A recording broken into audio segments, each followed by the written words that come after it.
নমস্কার। আমি মিসেস মহুয়া দত্ত। আজকে আমি পড়ে শোনাবো উপেন মান্নার লেখা গল্প ডাকিনী ভিলা। এই ডাকিনী ভিলা গল্পের পঞ্চম অধ্যায় আজকে আমি পড়ব।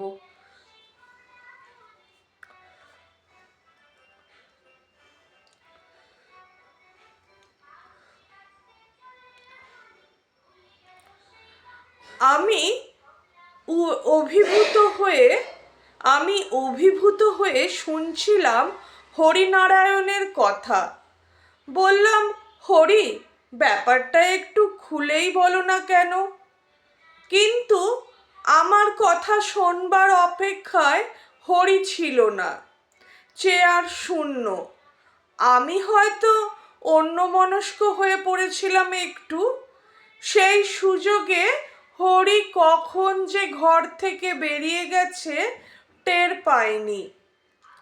বিছানা ছেড়ে এগিয়ে চললাম বুক সেলফের দিকে। দেখতে হবে এই সব বইগুলোতে কি এমন লেখা হয়ে রয়েছে যাতে করে আমার সকল প্রশ্নের জবাব মিলবে। সপাং একটা শব্দের সঙ্গে সঙ্গে ভেসে এলো এক অমানুষিক আর্তনাদ। কোনো মানুষ অমন বীভৎসভাবে আর্তনাদ করতে পারে বলে মনে হয় না। আমি ছুটে গেলাম জানালার ধারে। জানালার মধ্য দিয়ে দেখলাম এক ভয়ঙ্কর দৃশ্য। বাড়ির সামনের চাতালটায় হরি দাঁড়িয়ে আছে, হাতে তার চাবুক। সেই চাবুক দিয়ে সে নির্দয়ভাবে প্রহার করে চলেছে চার পাঁচটি বিরাটাকায় বাদু শ্রেণীর জীবকে। জীবগুলোর আর্তনাদ সারা অঞ্চলকে কাঁপিয়ে তুলেছে। বিস্ময়ে হতবাক হয়ে জানালা দিয়ে কাণ্ড লক্ষ্য করে চলেছি। কয়েক ঘা চাবুক খাবার পর বাদুরগুলির দেহের হঠাৎ পরিবর্তন ঘটে গেল। বাদুড়ের পরিবর্তে দেখা গেল কয়েকজন মানুষকে। আমার বিস্ময়ের মাত্রা উত্তরোত্তর বেড়ে চলেছে হরির কাণ্ড দেখে। হরি ভৎসনার সুরে ওই বাদুড় মানুষগুলোকে তিরস্কার করে বলছে, হতভাগার দল, তোদের মুক্তির জন্যই আমাকে এত কষ্ট স্বীকার করতে হচ্ছে, অথচ প্রত্যেকবারই আমার চেষ্টাকে তোরা বানচাল করে দিচ্ছিস। ফের যদি অবাধ্য হোস তবে এখান থেকে দূর করে দেব। এখানে তোদের আশ্রয় হবে না। আশা করি কথাগুলো মনে থাকবে। মানুষের রক্তের পরিবর্তে আজকের মতো হাঁসের রক্ত খেয়ে থাকবে যা। হরি গুটিকয় হাঁস ওদের হাতে দিতেই ওরা মুহূর্ত মাত্র দেরি না করে হাঁসের গলার কাছটায় দাঁত বসিয়ে রক্ত চুষতে থাকলো। মুখে ফুটে উঠল এক বীভৎস রূপ। ঠোঁটের কষ বেয়ে গড়াতে লাগলো তাজা রক্ত। পিশাচের পৈশাচিক কাণ্ড দেখে ভয়ে শিউরে উঠল আমার বুক। বুঝলাম একটু আগেই অন্ধকারের মধ্যে এদেরই একজন এসেছিল আমার রক্ত পান করতে, কিন্তু হরির উপস্থিতিতে সে যাত্রায় রক্ষা পেয়ে গেছি। কতক্ষণ দাঁড়িয়েছিলাম খেয়াল ছিল না। চুরির শব্দে চমক ভাঙল। ফিরে দেখি দরজার সামনে দাঁড়িয়ে ইলা। এক রাশ চুড়ি পড়েছে দু হাতে। কিন্তু আশ্চর্য হলাম দেখে যে একটু আগে যাকে দেখছিলাম ব্যান্ডেজ বাঁধা অবস্থায়, এখন তার শরীরের কোনো অংশেই কোনো ব্যান্ডেজ করা ছিল না। সুন্দর সিল্কের শাড়ি পরে অপরূপ সাজে সে দাঁড়িয়ে। ইলাকে বিশ্বের শ্রেষ্ঠতম সুন্দরী বললেও বোধ করি ঠিক বলা হয় না। স্বর্গের অপ্সরার যেন আবির্ভাব ঘটেছে মর্তে। চোখ ফেরানো যায় না, চোখ ঝলসে যাচ্ছে তার রূপের জৌলুসে। মুখে তার মনোমোহিনী হাসি। বিস্ময়ের ঘোর কাটিয়ে উঠতে একটু সময় লাগলো। আমি জিজ্ঞেস করলাম, আপনার ব্যান্ডেজ কোথায় গেল?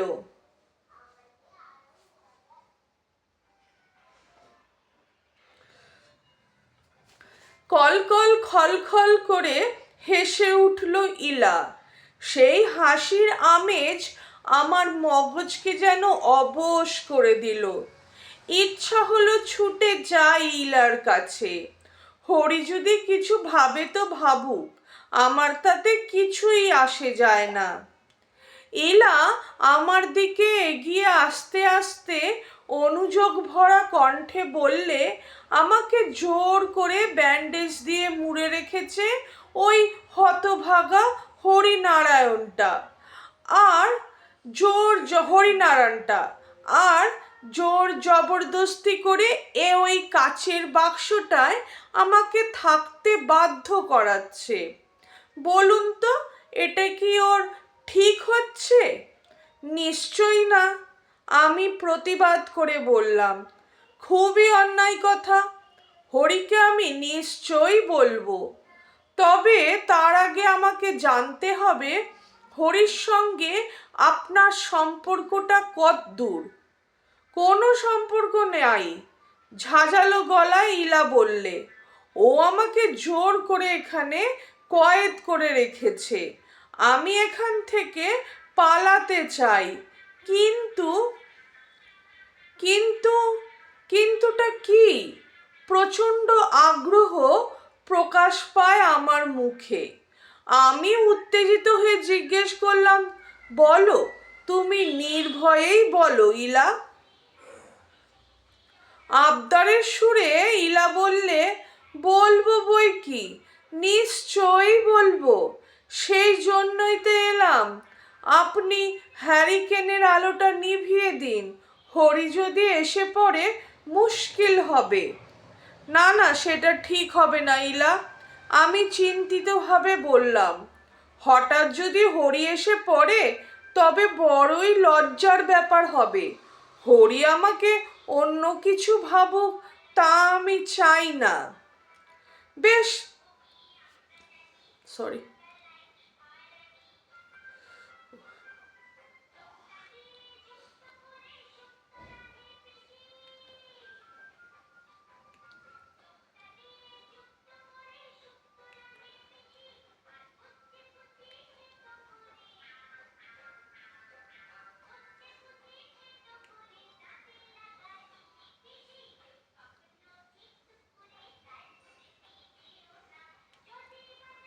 Sorry, just a minute.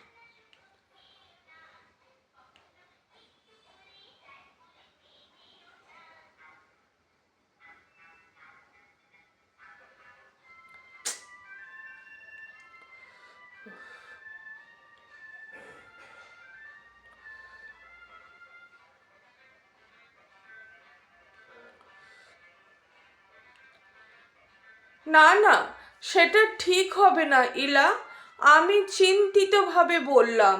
হঠাৎ যদি হরি এসে পড়ে তবে বড়ই লজ্জার ব্যাপার হবে। হরি আমাকে অন্য কিছু ভাবুক, তা আমি চাই না। বেশ, তবে বাইরে আসুন, বারান্দাটা অন্ধকার আছে, ওখানে দাঁড়িয়ে শুনবেন। ইল ওখানে দাঁড়িয়ে শুনবেন। ইলা হাতছানি দিয়ে আমাকে অনুসরণ করতে বলল। নেহাত মন্দ কথা বলেনি ইলা। আমি ইলাকে অনুসরণ করে বারান্দায় এলাম। বারান্দাটা তখন গাঢ় অন্ধকারে ঢাকা।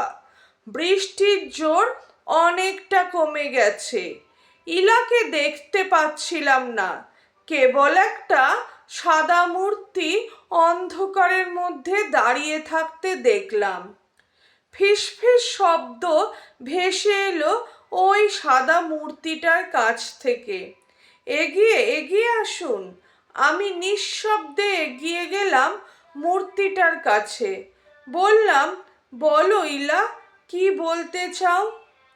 আমাকে জোর করে এখানে আটকে রেখেছে, আপনি আমাকে উদ্ধার করুন। ইলা আরো সান্নিধ্যে এগিয়ে এসে বললে, দিনের পর দিন ওর অত্যাচারে জর্জরিত হচ্ছি, দেখছেন না, সব সময় আমাকে ব্যান্ডেজ দিয়ে আড়াল করে রাখে, হাতের কাছে খাবার থাকলেও খেতে দেয় না। এটা তো খুবই অন্যায় কথা। আমি সায় দিয়ে বললাম, হরি যে এতটা নিচে নেমে যাবে সে কথা স্বপ্নেও ভাবতে পারিনি ইলা। আমি নিশ্চয়ই তোমাকে উদ্ধার করব এবং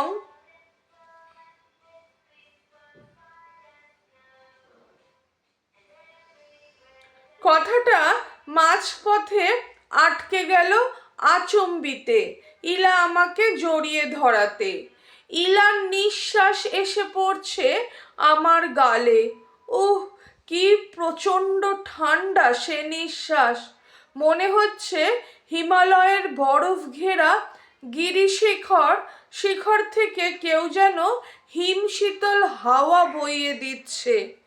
আমি অভিভূতির মতো নিঃসাড়ে ইলার কবলে আত্মসমর্পণ করতে বাধ্য হলাম। হঠাৎ ইলা মুখটাকে আমার ঘাড়ের কাছে নামিয়ে আনলো। আমি অনুভব করলাম তীক্ষ্ণ দাঁত বসিয়ে দিয়েছে আমার ঘাড়ে। বুঝতে অসুবিধে হলো না যে হরির কথা না শুনে খুবই অন্যায় করে ফেলেছি। মেয়েটি নিশ্চয়ই পিশাচি, কিন্তু এখন আর সে কথা ভেবে কোনো লাভ নেই। নিজের বুদ্ধিকেই তিরস্কার করলাম। সপাং! একটা চাবুকের শব্দ কানে আসার সঙ্গে সঙ্গেই বুঝতে পারলাম আমি মুক্ত। ইলা আমাকে ছেড়ে দিয়ে পালিয়ে গেছে। হরির বিরক্তিসূচক কণ্ঠস্বরে চমকে উঠলাম। হি হি দাদা! ছি ছি দাদা, কতবার বারণ করেছি যে ঘরের বাইরে না যেতে, কিন্তু কথা না শুনে কতখানি বিপদে পড়েছিলেন বলুন তো। যান, শিগগির নিজের ঘরে ফিরে যান। অপরাধীর মতো সুরসুর করে ফিরে গেলাম নিজের ঘরে। দরজাটা আপনা হতেই বন্ধ হয়ে গেল বাইরে থেকে। হরি আর আমার সঙ্গে আমার ঘরে এলো না। যাই হোক, ঘরের মধ্যে ঢুকতেই মনটা প্রশান্তিতে ভরে উঠল। মনে হলো একটা দুঃস্বপ্ন দেখে জেগে উঠেছি যেন। বুকশেলফের কাছে এগিয়ে গেলাম, তা হতশ্মী, একটাও বই দেখলাম না সেলফে। পরিবর্তে পড়ে আছে একটা কালো খাতা। মলাটের উপর জমা ধুলো ময়লা দেখে মনেই হবে না যে কেউ ওটা নিয়ে নাড়াচাড়া করেছিল। বহুদিন ধরে অব্যবহৃত ওই খাতাখানা ছাড়া দ্বিতীয় কোনো বই দেখা গেল না। যদিও কিছুক্ষণ আগে হরি যখন সেলফটার কথা উল্লেখ করেছিল তখন প্রচুর বই নজরে পড়েছিল। থাকে থাকে সাজানো ছিল বুকশেলফের মধ্যে। আশ্চর্য হয়ে ভাবছি, ব্যাপারটা আসলে কি? আমার চোখের ভুল, অথবা অথবা না না অসম্ভব। যে সেলফ ধুলো ময়লা ভর্তি কালো খাতা থাকতে পারে সে সেলফে কখনোই সেলফ ঠাসা বই থাকা সম্ভব নয়। ব্যাপারটা পরে ভেবে দেখব চিন্তা করে কালো খাতাটা তুলে নিলাম সেলফ থেকে। হ্যারিকেনের আলোটা একটু বাড়িয়ে দিয়ে কালো খাতাটা যেই খুলেছি অমনি এক প্রচণ্ড গর্জনে সারা বাড়িটা গুম গুম করে উঠল। সভয়ে খাতাটা বন্ধ করে টেবিলের উপর রেখে দিলাম। গর্জনের চোটে কানের তালা লাগার উপক্রম। মনে হলো শত শত ক্ষুধার্ত সিংহ একযোগে গর্জন শুরু করেছে, আর সেই দাপটে ঘরবাড়ি থরথর করে কাঁপছে। তাড়াতাড়ি জানলার কাছে গিয়ে মুখ বাড়াতেই এক অবর্ণনীয় কল্পনাতীত দৃশ্য চোখে পড়ল। যে গরু দুটি আমাদের গাড়ি টানছিল, অবশ্য আমার তাই মনে হলো তাদের নাক আর মুখ দিয়ে নিঃসৃত হচ্ছিল ওইরূপ বিকট আওয়াজ। চোখ দুটো ফুটবলের মতো বড় বড় হয়ে উঠেছে। নিঃশ্বাসে বেরুচ্ছে লকলকে আগুনের হলকা। গরু হয়েও সরীসৃপের মতো হামাগুড়ি দিচ্ছে, আবার বাদরের মতো সামনের দুপাকে হাত হিসেবে ব্যবহার করছে।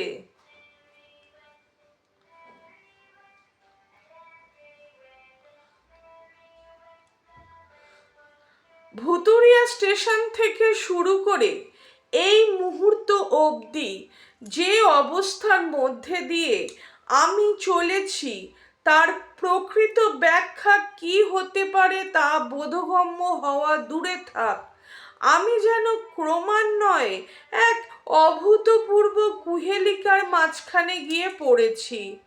মনের নিভৃতে একবার একটা কথা উকি মেরে গেল, এ কি তবে সেই প্রাগৈতিহাসিক যুগের খেলা চলছে, যে যুগে বিরাটাকায় প্রাণীসমূহ পৃথিবীতে বিচরণ করত? আমি কি তবে সেই যুগে ফিরে এসেছি কোনো এক মহাশক্তির জাদুদণ্ডের পরশে? এইসব বৃহৎ নভোচারেরা কিভাবে টেরাডাকটাইল গোষ্ঠীর বংশধর? এইসব বৃহৎ নভোচারেরা কি তবে টেরাডাকটাইল গোষ্ঠীর বংশধর? আর ওই গরুগুলো যাদের দেখলে মনে হয় গরু, কিন্তু তাদের অবয়ব না গরু না বাদর না কিছু সমন্বয় সৃষ্টি, এ যেন ভগবানের এক অপূর্ব সৃষ্টি নৈপুণ্য, একটা অদ্ভুত ধরনের খেলা, যে খেলা ডাইনোসর আর টাইরানোসরস যুগে তিনি খেলেছিলেন। আমার জানালার ঠিক নিচেই ওরা গজরাচ্ছিল। একটা গরু ছাদ থেকে নেমে আসা জলের পাইপ বেয়ে উপরের দিকে উঠবার চেষ্টা করছিল, আর সঙ্গে সঙ্গে অপর গরুটি প্রচণ্ড হুঙ্কার দিয়ে প্রথম গরুর ল্যাজ ধরে এক টানে মাটিতে ফেলে দিচ্ছিল। এই নিয়ে উভয়ের মধ্যে চলছিল এক প্রলয়ঙ্করী যুদ্ধ। ওদের ঘরোয়া যুদ্ধের ফলে মাটি কাঁপছিল, এমনকি বাড়িটাও দুলে উঠছিল।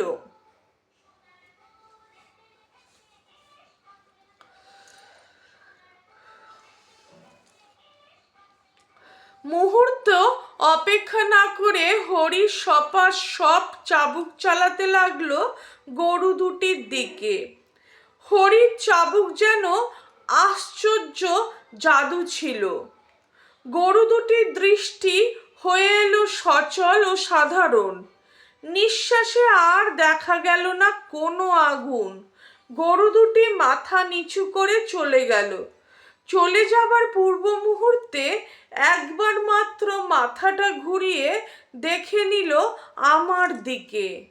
সেই চাহনির দিকে অতি বড় সাহসীও চেয়ে থাকতে পারবে না। আমি ঘরের মধ্যে সরে এলাম, তবে এটুকু বিশ্বাস আমার জন্মেছিল যে এই ঘরের মধ্যে কেউ আমার ক্ষতি করতে পারবে না। সুতরাং বাইরে যা কিছু ঘটে ঘটুক, আমি ঘর ছেড়ে বাইরে যাব না। বিছানার উপর বসে কালো খাতাটার পাতা ওল্টাতেই যা যা নজরে পড়ল তাতে বেশ অবাক হয়ে গেলাম। বড় বড় হরফে আমাকে উদ্দেশ্য করেই লেখা হয়েছে, দাদা, আমি জানি একমাত্র আপনি ছাড়া এটুকু উপকার কেউ করবে না, তাই আপনাকে নিমন্ত্রণ করে এখানে আনতে হয়েছে। সকাল হলেই আপনি মুহূর্ত মাত্র সময় নষ্ট না করে গয়ায় গিয়ে এই খাতায় যেসব নাম ধাম গোত্র লেখা আছে তাদের নামে পিণ্ডদান করে এই সব হতভাগ্যদের নরক যন্ত্রণা থেকে মুক্ত করুন। ঘটনাটি ঘটে এমনি এক ঝড়ের রাতে। এই সব হতভাগ্যরা বজ্রাঘাতে মৃত্যুবরণ করে। যে দু একজন বেঁচে ছিল তারা মৃতদেহগুলোকে কবর দিয়ে এ স্থান ত্যাগ করে চলে যায়। সেই থেকে এই সব হতভাগ্যের দল রাত্রি হলেই কবর ছেড়ে উঠে পড়ে রক্তের নেশায় পাগল হয়ে। জীবন্ত যা কিছু দেখতে পায় তাদেরই রক্ত শোষণ করতে থাকে। আমিও করেছি। ইলা আমার বাগদত্তা, অন্যান্যরা আমার চাকর বাকরের দল। ইতি হরিনারায়ণ। পাতার পর পাতায় যথাক্রমে হরিনারায়ণ, ইলা ইত্যাদি বহু জনের নাম ধাম গোত্র লেখা আছে। অবিশ্বাস্য ব্যাপার, কি করে সম্ভব কিছুই বুঝতে পারছি না। জলজ্যান্ত মানুষগুলো যাদের সঙ্গে কথা বলেছি, এমনকি ইলার সান্নিধ্যে তার নিঃশ্বাসের হিমেল অনুভূতিটুকু পর্যন্ত পেয়েছি, এদের পিণ্ডদান করতে নির্দেশ দেওয়া হচ্ছে এই খাতা মারফত। কারণ কি? এরা কি সবাই মৃত? আমি এতক্ষণ যাদের দেখলাম বা দেখছি সবাই কি তবে ওদের প্রেতরূপ? এক ঝলক ঠান্ডা হাওয়া এসে গায়ে আছড়ে পড়ল। জানলা দিয়ে আলোর বন্য ছড়িয়ে পড়েছে ঘরের মধ্যে। ভোর হয়ে গেছে। আকাশের জমাট মেঘ কখন যে সরে গিয়ে নীল আকাশ ফুটে উঠেছে দেখতে পাইনি। আমি কালো খাতাটা হাতে নিয়ে ছুটলাম ইলার ঘরের দিকে। আমার বিশ্বাস করতে প্রবৃত্তি হচ্ছিল না যে ইলা সত্যি সত্যি প্রেতমূর্তি নিয়ে আমার সামনে উপস্থিত হয়েছিল। ঘরের দরজাটা খুলে ভেতরে ঢুকতেই পেলাম সেই কাচের কফিনটা। সারা অঙ্গে ব্যান্ডেজ বাঁধা অবস্থায় শায়িত রয়েছে একটি মৃতদেহ। সারা অঙ্গে ব্যান্ডেজ বাঁধা অবস্থায় শায়িত রয়েছে একটি মৃতদেহ। কফিনটার কাছে গিয়ে যেতেই বিস্ময়ে ফেটে পড়লাম। যেমনটি প্রথমবার দেখেছিলাম ঠিক তেমনি অবস্থায় শুয়ে আছে ইলা। চোখের মণি দুটো স্থির হয়ে আছে। ইলা মৃত, কিন্তু ঠোঁটের কষ বেয়ে লাল রক্তের ধারা গড়িয়ে পড়েছে। একটু ভালো করে লক্ষ্য করতেই বুকটা কেঁপে উঠল। তাজা রক্ত এখনো শুকিয়ে জমাট বাঁধেনি। কফিনের ভিতর কয়েকটি মুরগির পালকও রয়েছে পড়ে। গত রাতে হরি যে মুরগিগুলো ওর কফিনে ঢুকিয়ে দিয়েছিল, এই রক্ত সেই মুরগিগুলোরই। আমি এক ছুটে ঘরে বাইরে বেরিয়ে এলাম। দরজাটা দুফাক করে খুলে ধরতেই প্রভাতী সূর্যের আলো এসে ঘর ভরিয়ে দিল। শেষবারের মতো আর একবার ঘরের মধ্যে তাকাতেই আরো অবাক হয়ে গেলাম। সূর্যের আলো ঢোকার সঙ্গে সঙ্গে ইলা সমেত কফিনটি অদৃশ্য হয়ে গেছে। ঘরটি একদম ফাঁকা, কেবল মুরগির কয়েকটি পালক ইতস্তত ছড়িয়ে আছে।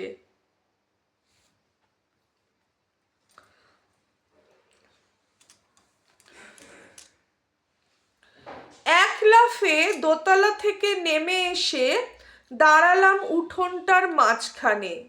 দিনের আলোয় তখন পরিষ্কার দেখাচ্ছিল আমার কাছে। দেখলাম পরপর কয়েকটি সমাধি ক্ষেত্র, কালো খাতার ক্রমিক নম্বর অনুসারে কবরগুলি সাজানো। কবরের ফলকে উৎকীর্ণ নাম ধাম ইত্যাদি হুবহু নকল আমার হাতের এই কালো খাতায় রয়েছে লেখা। ইলার সেই অন্তর্ভেদী চাহনি, জানি না সে দৃষ্টিতে কি ছিল, আমাকে যেন আকর্ষণ করছিল। চৌম্বক যেমন লোহাকে সবলে আকর্ষণ করে নিজের কবজাগত করতে চায়, ঠিক তেমনি ধারা এক অনুভূতি শিরায় শিরায় অনুভব করলাম। হাতে সেই কালো খাতা নিয়ে কবরের ইতিহাস খুঁজতে গিয়ে মনে হলো, তাই তো হিন্দু ধর্মের নিয়মানুযায়ী এইসব দেহগুলিকে দাহ করাই ছিল বিদেহ। তবে কেন এইসব মানুষগুলোকে কবরস্থ করা হলো? এ যে কি কারণ হতে পারে বুঝতে পারলাম না। অথচ হরিনারায়ণকে যে জিজ্ঞাসা করবো তারও উপায় নেই। সে এখন শায়িত রয়েছে আমারই সামনে ওই কবরের তলায়। একে একে সমস্ত কবরগুলির ইতিবৃত্ত জানবার পর ইলার কবরের কাছে দাঁড়ালাম। যদিও এখন সকাল হয়ে গেছে, সূর্যের আলোকে উদ্ভাসিত হয়ে উঠেছে চারদিক, তবুও গাটা ছমছম করে উঠল। আমি মানুষ চক্ষে ইলার সেই হিমশীতল চাহনি দেখতে পেলাম।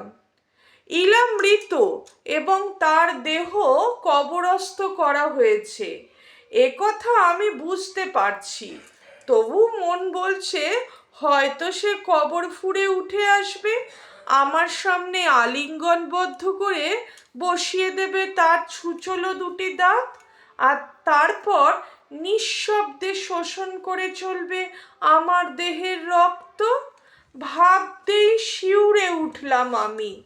হরিনারায়ণ না থাকলে হয়তো আমার জীবনের গত রাতের অভিজ্ঞতাই শেষ অভিজ্ঞতা হতো। এখানকার মতো সোনালী প্রভাত এ জীবনে আর আসতো না। কিন্তু তবু কেন জানি না ইলার প্রতি কেমন যেন একটা দুর্বলতা অনুভব করলাম। জানি ইলার সেই অশরীরী দেহ, জানি ইলা বেঁচে নেই, আছে ওই মাটির গহ্বরে। কফিনের মধ্যে তিলে তিলে পচনের মধ্য দিয়ে গলে গলে মাটির সঙ্গে মিশে যাবে তার দেহ। হয়তো কয়েকটা হাড় পড়ে থাকবে কবরের তলায়। তবু যেন গত রাতের সম্মোহনী দৃষ্টিকে মনে হচ্ছে জীবন্ত, বড়ই ভয়ানক জীবন্ত সেই দৃষ্টি। একবার দেখলে যেন চোখ ফিরিয়ে নেওয়া যায় না। মানসিক চেতনা হয়ে পড়ে পঙ্গু, নিজের অজ্ঞাতে আত্মসমর্পণ করতে হয়।